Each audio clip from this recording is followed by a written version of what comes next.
Hello, and welcome to the Metro MLS webinar reviewing map search. In this webinar, we'll review what a map search is and how to use it. So let's begin. So map search in the menu, clicking here, will allow you to search for properties using geographical areas on the map. So when you click on map search in the menu, it'll bring you into this screen. You'll see that quick search panel on the left hand side and then your map on the right hand side. This little box right here can be closed just by clicking the little X that's there. So the default when you come into the map search, property type is single family, status is active. If you'd like to change the property type, you can just simply click the property type link here and then change it to the property type that you'd like to search. All right. You can also change it right here from single family to the property type there. Okay. And when you change the property type, it'll give you the fields for that particular property type. Okay. So now I've got vacant land and active selected. So let's say I want to search for vacant land that's between 1 to 3 acres. All right. If I'd like to add a location in here, that's what this box is for. So I can enter a county, a municipality, a zip code, maybe an address or an MLS number to do a radius search around. Or if I have a previously drawn map shape, I can do that there. So I'm just going to type in Waukesha County. So I clicked my mouse in there. It brings up things that I've searched on quite a bit. Waukesha is not over in here, so I'm just going to type it over here. When I type it there, it brings up my choices, and I want the county, so I'm going to left click that, double left click it to select it. So now, vacant land, active, in Waukesha County between 1 and 3 acres. All right, so I'm just going to zoom out a little bit using a little minus sign here. So maybe I wanted to search a particular area. Okay, maybe I want to search around lakes. So this is where it comes in that I can do a little map shape. So I'm going to zoom down here on this area of this particular lake, and I'm not quite sure. There we go. Lower Nemabin Lake. All right. So let's say I'd like to do a radius search around a particular lake. So I can do that easily. So first I'll get that area in my view. So I want to do the radius around this lake. All right. So now I've got my lake there. I'm going to come down here and I'm going to pick my shape tool, which in this case will be the radius, the circle. So now that I've selected it, I'm not touching my mouse buttons, but I'm going to go into the direct center of the area that I want to do the radius from. Now I'm going to single left click, let my mouse button go, and then just pull my mouse until I get to as big as I want it to be. All right, so let's say, I'm going to do 1.5 miles from the lake, like right there. All right, so now once I have the area shaded that I'd like to search, I'm going to double left click to set that area. So now here, there's that shape within this circle right here. So the properties that are within this radius are matching the other criteria that's here. I can still enter in a price or anything that I want it to. Maybe there's a field that you'd like to enter in that you don't see.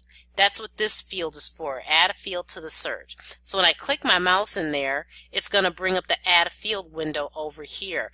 I can either scroll down the list and search for what it is that I'd like to add, or if I know what it is, I can just type that in. So maybe I want to search basement.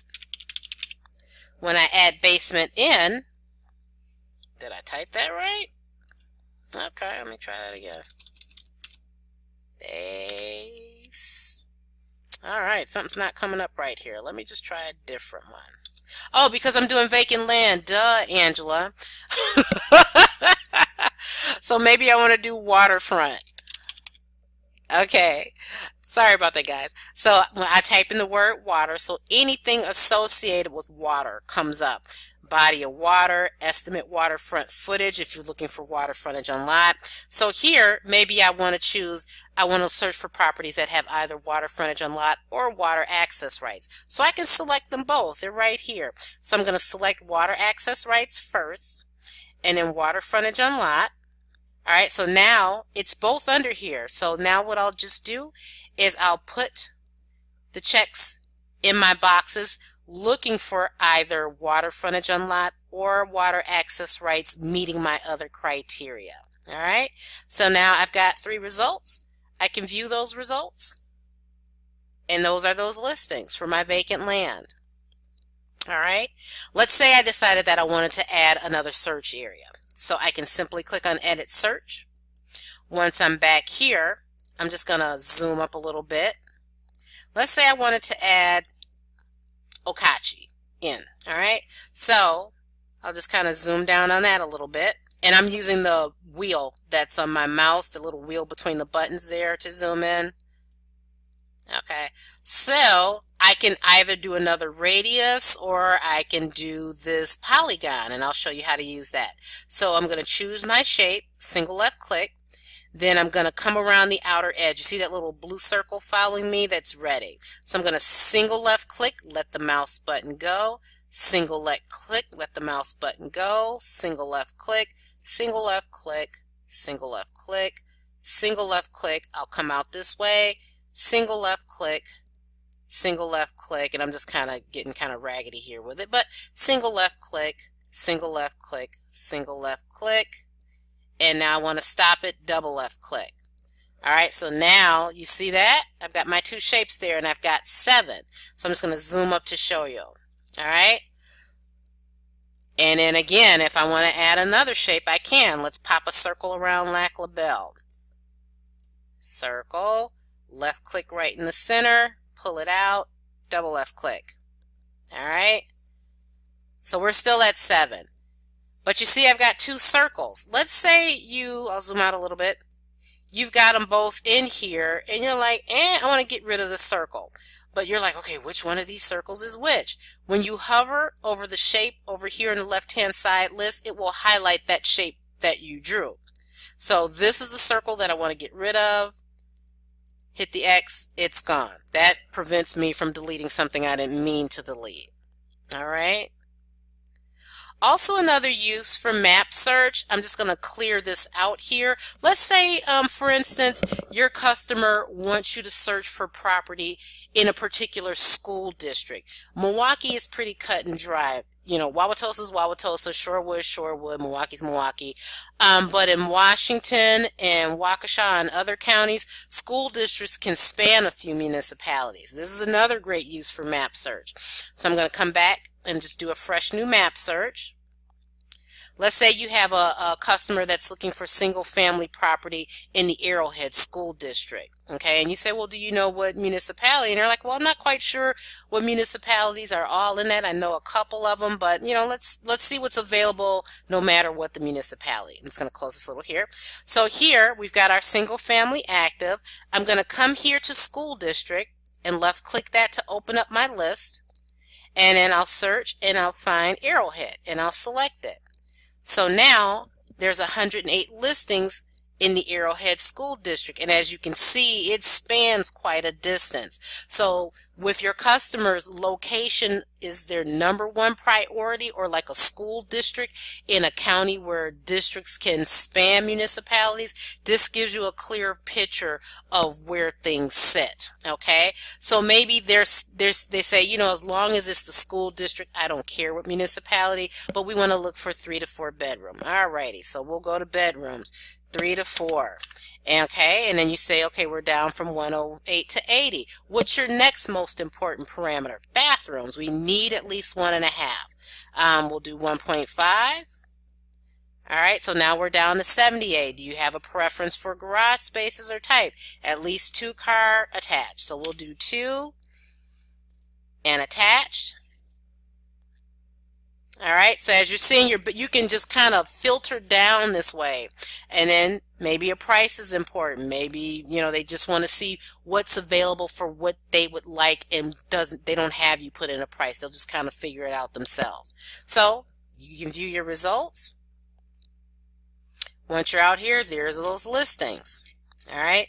Maybe you get out here and you go, oh, I didn't know there was going to be so many active with offer listings. They're not going to want to see that.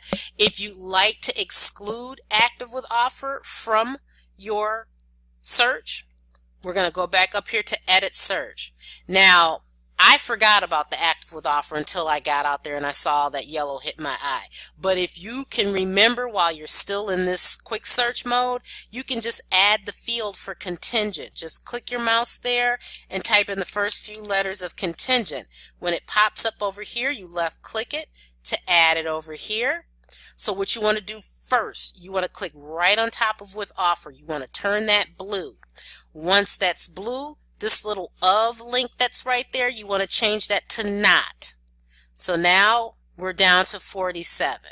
All right, so that's how you add it over in this quick search panel. I'm going to get rid of it just to show you how you do it. If you did it my way, you got out there and you saw that yellow and was like, oh, I forgot to do that. You can still do it this way, but it's easier the other way. So once you edit your search, you can choose the full search mode to edit, and then come right here on the main tab, select with offer. In both cases, you got to click that first. You want to turn it blue and then put the check and exclude.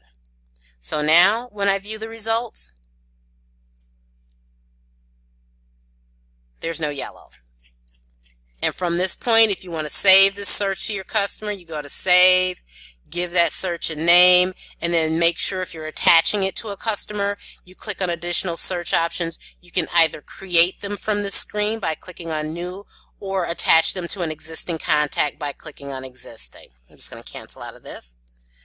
Also, you can create your own quick search templates if you'd like to use in both map and quick search. Okay, so to do that, we'll click on menu, and then underneath preferences, we'll go to my quick searches. Anything that you see here for available quick search templates, if it has inherited after it, that means that's a system template. You can't delete those. These other ones that you see here are ones that I created. Okay, so to create your own, you go new. You give that template a name. I'm just going to type in new. Choose the property type that you want to use it for. Hit next. And then here are all the fields, the search fields that you can choose. So you can add them quickly by holding down the control key on your keyboard. And I'm just going to arbitrarily select stuff. But this allows you to select all of the fields that you want at the same time. And then once you get everything selected, you hit add. That puts them all over here in the template layout side. If you like them to appear in a certain order, you just select the field, you hit move up, or move down, or remove if you don't want that field anymore. Then to save it, you hit save, and it brings you back out there. There it is right there. So now when you want to use that template, I'll just take you back into map search there.